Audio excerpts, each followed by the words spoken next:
আয়াত ৬৫ লাউ নাশাউ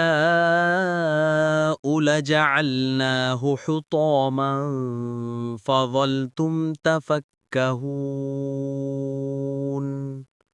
অনুবাদ: তোমরা কি সেটাকে অঙ্কুরিত করো, না আমরা অঙ্কুরিত করি? আয়াত ৬৬ ইন্না লামুগরামুন। অনুবাদ: এই বলে নিশ্চয় আমরা দায়গ্রস্ত হয়ে পড়েছি। আয়াত ৬৭ বাল নাহনু মাহরুমুন। অনুবাদ: বরং আমরা হৃতসর্বস্ব হয়ে পড়েছি। আয়াত ৬৮ আফারাআইতুমুল মাআল্লাযী তাশরাবুন।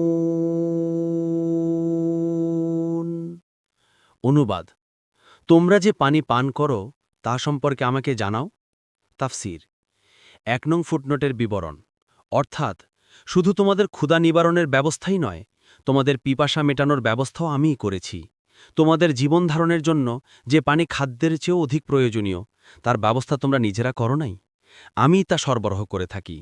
দেখুন ফাথুল কাদির। আমি তোমাদেরকে শুধু অস্তিত্ব দান করেই বসে নেই, তোমাদের প্রতিপালনের এত সব ব্যবস্থাও আমি করছি, যা না থাকলে তোমরা বেঁচেই থাকতে পারতে না। আদওয়াউল বায়ান। পরবর্তী তাফসিরে যেতে ভিডিওটি শেষ হওয়ার পূর্বেই এই বক্সে ক্লিক করুন। ভয়েস বা উচ্চারণে অনিচ্ছাকৃত ত্রুটি ক্ষমাসুন্দর দৃষ্টিতে দেখবেন ইনশাআল্লাহ।